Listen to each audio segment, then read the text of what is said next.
को आगे बढ़ते हुए कौन सी ऐसी चीजें हैं जो हम अवॉइड कर सकते हैं आज, क्योंकि आप ये आपका बहुत ज्यादा अध्ययन एजुकेशन में आपने वो किया है, तो मिलेनियल्स के लिए बहुत जरूरी है अमूमन, या फिर जो भी इंसान जो आगे सोचता है अपने बारे में, वो ऐसी कौन सी चीजें ना करे जिससे वो जो चाह रहा है उसमें कोई बीच में बाधा आए, तो ऐसा क्या कर सकते हैं? देखिए, मुझे ऐसा महसूस होता है जो नौजवानों में जिस चीज की आवश्यकता है, क्योंकि देखिए ये जो नौजवान है, जो आपकी पीढ़ी है, इसे सुख जो है प्लेटर में मिले हैं। हमारा जो युग था, जो हमारी पीढ़ी थी, इसमें घर में साइकिल ही होती थी, स्कूटर बहुत गिने चुने घरों में होती थी। जिस आईटी से मैंने इंजीनियरिंग पास की, मैं इसको जब देखने गया तो मैंने देखा कि मेरे समय में पूरे हॉस्टल में 2 साइकिल होती थी। इस बार हम गए तो वहां स्कूटर्स, मोटरसाइकिल, कार सब खड़ी थी। तो वास्तविकता में ये जो सपने हैं, आप लक्ष्य को प्राप्त करने के सपने देखें। लेकिन अगर आप ये सपना देखते हैं कि मैंने इंजीनियरिंग कर ली, एमबीए कर लिया, उसके बाद मैं 5 स्टार में घूमूंगा, मैं बड़े बड़े होटलों में जाऊंगा, बड़े बड़े एयरलाइन विदेश घूमूंगा, ऐसे सपने टूटने में बड़ा कष्ट होता है। अगर आप प्रयास करें, सपने देखें, लेकिन सपने किस चीज के देखें? लक्ष्य की पूर्ति करने के लिए। मुझे ये समाज को देना है। मैं एक संत के रूप में, एक योगी के रूप में अगर एक ब्यूरोक्रेट भी बनूंगा, अगर मैं आईएएस ऑफिसर भी बनूंगा, तो मैं समाज की सेवा करूं। और आज बहुत सारे उदाहरण हैं, वो जो बड़े बड़े लोग हैं, जो बड़े पदों में पहुंचे हुए लोग हैं, वो समाज के निचले तबके के पास जाके, और हमारे पास प्रेरणा स्रोत हैं। भगवान श्री राम हमारे प्रेरणा स्रोत हैं। जब वो शबरी के पास गए और शबरी के बेर उन्होंने खाए, झूठे बेर खाए, भगवान थे, वो जानते थे कि ये बेर झूठे हैं, लेकिन उन्होंने जो प्रेम देखा, जो शबरी के अंदर उन्होंने उसकी विवलता देखी, जो प्रेम देखा, जो समर्पण देखा, उन्होंने झूठे बेर खाए। तो मेरा ये इस पीढ़ी से, क्योंकि देखिए इतने परिवर्तन होंगे जीवन में और होते हैं, सुख दुख सबके जीवन में आएंगे। अगर आप बहुत ज्यादा अपने पे अहंकार रखेंगे, अपने ज्ञान पे, और जैसे मैंने कहा, अगर आपको अपने ज्ञान पे, अपने अहंकार पे, अपने धर्म पे बहुत ज्यादा अहंकार होगा, 6 महीने के अंदर परमेश्वर उसको खत्म कर देंगे। एक बार क्या हुआ, अगर आप मुझे अनुमति दें तो मैं आपको बताऊं। एक बार भीमसेन को बहुत ज्यादा अपने बल पे अहंकार हो गया और भीमसेन ये महसूस करने लगे, मैं बहुत शक्तिशाली हूं, जिसको जाके उठा के मैं गिरा सकता हूं और पटक सकता हूं। तो एक बार भगवान कृष्ण ने देखा कि इसको बहुत अहंकार हो गया, इसका अहंकार उतारना होगा। तो एक बार जा रहे थे भीमसेन जंगल के रास्ते, तो उन्होंने देखा है बहुत बूढ़ा एक बंदर लेटा हुआ है, बहुत बूढ़ा, बिल्कुल असहाय, वृद्ध, सारे बाल सफेद, असहाय, अशक्त लेटा हुआ है। तो भीमसेन ने कहा कि रास्ता दे दो, मेरे को आगे जाना है। उसने कहा, प्रभु मैं बहुत कमजोर हो गया हूँ, बहुत बूढ़ा हो गया हूँ, मेरे इतनी शक्ति नहीं बची है, तो तुम मुझे कृपा करके अपने हाथ से हटा दो। भीमसेन ने पूरी शक्ति लगाई, उनकी पूंछ या उनका पैर नहीं हिला पाए। तो भीमसेन को एहसास हुआ, उन्होंने चरण वंदना की, उन्होंने हाथ जोड़े और कहा, प्रभु हनुमान क्यों मेरी परीक्षा ले रहे हैं, कृपा करके मुझे रास्ता दीजिए। तो हनुमान जी ने भगवान कृष्ण के माध्यम से उनको ये एक मैसेज दिया, अहंकार नहीं, जीवन में जो भी प्राप्त हुआ है, जो भी आपको मिला है, ये प्रकृति की देन है, परमेश्वर की देन है। अगर भगवान ने आपको अच्छा बोलने की क्षमता दी है, तो माँ सरस्वती ने आपकी जिह्वा पे निवास किया है। ये माँ सरस्वती की कृपा है, आपका कुछ नहीं है। भगवान को 1 सेकंड लगेगा सब चीज ले लेने में, सब कुछ लेने में। बिल्कुल। तो बच्चों को जो समझना चाहिए कि ज्ञान का, पद का, इंजीनियरिंग कर लिया, मैंने एमबीए कर लिया, 50,000 से नीचे मैं काम नहीं करूंगा, मैं 70,000 का काम करूंगा, ये मैंने तो एचआर में काम किया है, मैं मार्केटिंग में काम क्यों करूं। देखिए वास्तविकता में मैंने श्रीराम केमिकल से नौकरी शुरू की, फर्टिलाइजर सेल्स में। श्रीराम केमिकल इंडस्ट्री 1976 में हिंदुस्तान की सबसे बड़ी कंपनियों में और सबसे अच्छी कंपनियों में मानी जाती थी। मुझे फर्टिलाइजर के बारे में कुछ नहीं पता था, मुझे यह नहीं पता था कि एनपीके फर्टिलाइजर क्या होते हैं, और मैं इलेक्ट्रिकल इंजीनियर था, मार्केटिंग में एमबीए किया था। जब मैंने वहां जाके 3 साल नौकरी की, तो मुझे इतना ज्ञान हो गया। जब मैं किसानों से मिला, जब मैं गांव-गांव गया, डीलर और डिस्ट्रीब्यूटर से मिला, तो मैंने उनसे इतना ज्यादा सीखा कि जीवन की इतनी सीख मुझे मिली। क्योंकि ये जो ज्ञान है, ये ज्ञान भरा पड़ा है छोटे कस्बों में, किसानों के अंदर, गांवों के अंदर।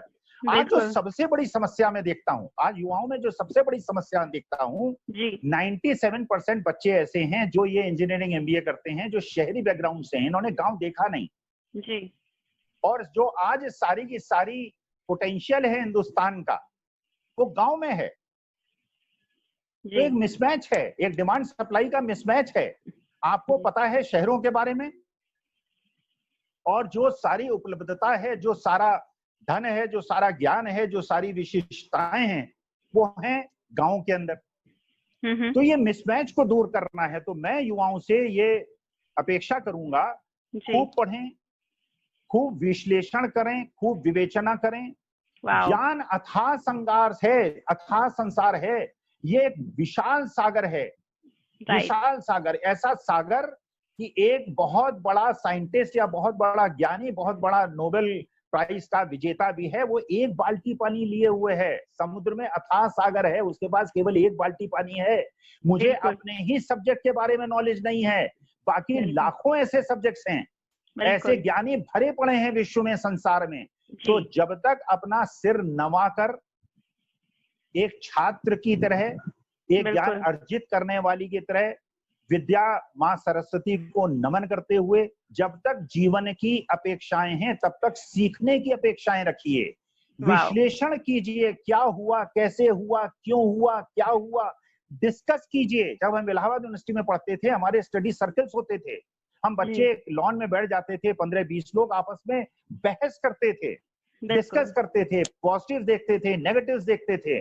तो पॉइंट यह है, जितना ज्यादा विश्लेषण करेंगे, जितना ज्यादा प्रबुद्ध लोगों को सुनेंगे और जितना ज्यादा उनकी गाइडेंस लेंगे और उसके बाद खुले मन से उनकी बात को सुनकर अपना मन बनाएंगे। क्योंकि देखिए, एक लीक को स्वीकार करना और उसको आगे बढ़ाना सब कर सकते हैं। वास्तविकता यह है कि जब बनी हुई लीक को चैलेंज करना, बहुत लोगों के सिर में सेब गिरे होंगे, बहुत लोगों और के उन्होंने उसमें कुछ सिर में सेब गिरे होंगे, एप्पल गिरा होगा।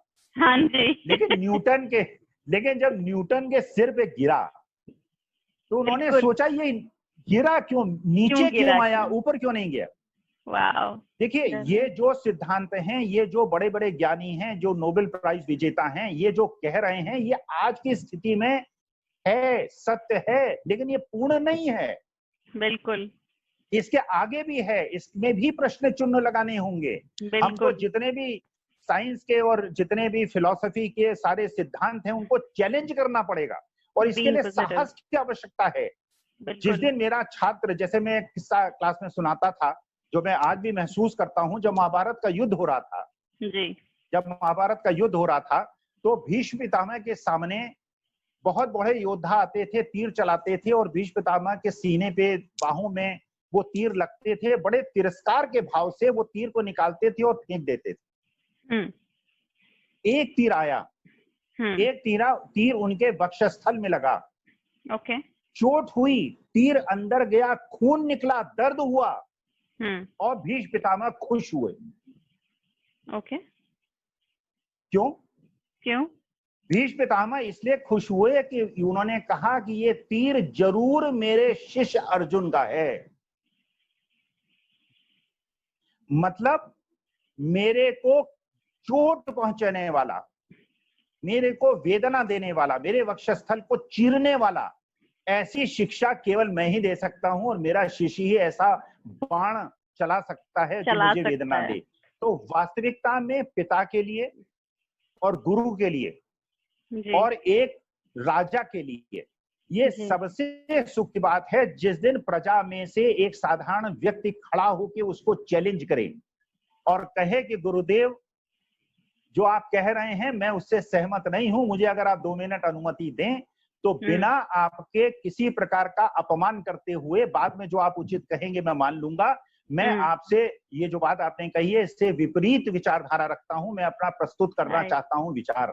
और गुरु को, राजा को ये महसूस हो, वाह क्या मेरे शिष्य ने बात की, क्या बात की जो मेरे दिमाग में नहीं आई। बिल्कुल। तो वास्तविकता में मैं एक और आपको एक छोटा सा किस्सा सुनाता हूँ। एक आईएएस अफसर थे, बड़े प्रबुद्ध थे, बड़े ज्ञानी थे, बड़े वो थे, और उनके पिता एक सरकारी स्कूल में टीचर थे। तो एक बार क्या हुआ, जब वो एक शहर के डीएम थे जी। और पिताजी उनके पास आए हुए थे, उनके घर में रुके हुए थे, तो एक मीटिंग के लिए गए और मीटिंग में जो बाकी सारे वरिष्ठ अधिकारी थे वो मंच पे बैठे थे और नीचे सारी भीड़ बैठी हुई थी। तो डीएम साहब अपने पिता की बहुत इज्जत करते थे, बहुत मान करते थे। जी। तो उन्होंने मंच से देखा कि उनके पिताजी भीड़ में बिल्कुल पीछे आए, धोती कुर्ता पहन के बिल्कुल पीछे जाके बैठ गए। ओके। तो जब मीटिंग खत्म हुई उस समय उन्हें अच्छा नहीं लगा, उन्होंने कहा इस समय में क्या टोकूं, लेकिन घर आए तो उन्होंने अपने पिताजी से कहा कि पिताजी क्यों आए? बेटा जो है मंच पे बैठे और पिता जो है दरी पे बैठे, अच्छा नहीं लगता, या आते तो आ जाते मंच पे, कुर्सी और लगवा देता, वहां बैठ जाते। तो पिता ने जानते हैं क्या जवाब दिया? जी। पिता ने कहा बेटा जब तुम्हारे बच्चे होंगे और जिस दिन तुम्हारे बच्चे ऊपर मंच पे बैठकर और ऐसी ज्ञान की बातें करेंगे तो तुम्हारा सीना इतना चौड़ा हो जाएगा, तो वो सुख मुझे जो मिलना था वो पीछे बैठ के तुम्हें देख के मिलना था और वो मैंने सुख प्राप्त कर लिया। अगर तुम्हारे बगल में बैठता तो वो सुख मुझे न मिलता। तो वास्तविकता में गुरु और पिता ये दो ही पद ऐसे हैं जहां पे आपको ये महसूस होता है, जहां आपकी इच्छा होती है कि आपका शिष्य आपसे आगे बढ़े, ऊपर और सही मायने में। मैं एक परिकल्पना अपनी बताता हूँ, मैं एक परिकल्पना आपको बताता हूँ। मैं आज 68 साल का हूँ। मैं सोचता हूँ कि भगवान अगर शायद अगर लंबी उम्र दे और मेरी 84-85 साल की उम्र हो, गिर जाए, पूरा बूढ़ा शरीर हो जाए, वो हो बिल्कुल अजीर्ण अशीर्ण हो और मैं बैठा हूं और एक बाहर एक बड़ी गाड़ी रुके और एक स्टूडेंट आए और अंदर आके मेरी पोती से कहे कि मुझे गुरुजी से बात करनी है, और मैं पहचान ना पाऊं, क्योंकि मानी बात है बहुत शिष्य होते हैं, मैं सारे शिष्यों को पहचान नहीं पाता। मैं अपनी पोती से पूछूं कौन है, तो वो शिष्य कहे कि साहब मैं सीएमडी हूं गूगल्स का या फेसबुक का सीएमडी हूं और मैं गुरुजी आपके चरण स्पर्श करने आया हूं। ये सुख की पराकाष्ठा है जी। ये सुख की पराकाष्ठा। तो आपने जो पूछा सुख क्या है जी। क्या आप इस सुख को परिकल्पना कर सकते हैं? सुख की, आपके पास बहुत पैसा है, बहुत बड़ा मकान है, बड़ी बड़ी गाड़ियां हैं, लेकिन ये जो सुख आपको मिलता है जब आप देखते हैं कि आपका बच्चा जिसको आपने हाथ पकड़ के चलना सिखाया है, जिसको आपने बोलना सिखाया है, जिसको आपने प्रथम अक्षर गान दिया है, वो आज ऐसी बात करता है जिसको समझने में भी आपको 4 बार सोचना पड़ता है, तो आपको गर्व महसूस होता है। जब आपका छात्र जिसको आपने पढ़ाया है, जिसने आपको मान सम्मान दिया है, जिस दिन आप उसको उसकी बातें आपको ऐसी लगती हैं कि ये ग्रहण करने योग्य हैं और ये बातें मेरे दिमाग में नहीं आई, वो आपके लिए सबसे ज्यादा सुख का समय है। तो युवाओं को पहली बात ह्यूमिलिटी रखनी चाहिए। जीवन में किसी भी ऐसे आदमी को, सबका विश्लेषण आप कर लीजिए, कोई भी ऐसा व्यक्ति आपको नहीं मिलेगा जो बहुत ज्यादा ऊपर उठा हो और जिसके अंदर ह्यूमिलिटी ना हो। बिल्कुल। अहंकार आपके जीवन की बिल्कुल अवनति का प्रारंभ है। तीसरी चीज ये है कि माँ सरस्वती को कभी मत भूलिए। माँ लक्ष्मी का गुणगान कीजिए, उनके चरण स्पर्श कीजिए, उनकी पूजा कीजिए, अर्चना कीजिए, लेकिन दिन में एक बार कम से कम माँ सरस्वती से ये जरूर आप मांगिए कि माँ मेरी जिह्वा पे विराजो, मुझे पूरी वो ज्ञान दो, मुझे प्रेरणा दो कि मैं ज्ञान को आपको न छोड़ूं और मैं लक्ष्मी मिले, माँ लक्ष्मी वरदान दें रहें, लेकिन आप मेरा साथ कभी मत छोड़ना, क्योंकि जब एक बार आपके अंदर ज्ञान आता है तो आप कभी भूखे नहीं मर सकते। बिल्कुल बिल्कुल, क्या बात है। मुझे ऐसा लग रहा है कि इंसाइक्लोपीडिया, विकिपीडिया, गूगल सब खुल गए हैं मेरे सामने और उसमें से एक एक करके स्टोरीज और इंस्पिरेशनल मैसेजेस और कहानियां, रियल लाइफ सच जो है वो निकलता जा रहा है। तो मैं जितना भी सुनना चाहूँ उतना कम पड़ेगा और मैं चाहूंगी कि हम एक और एपिसोड आपके साथ बनाएं, ठीक है?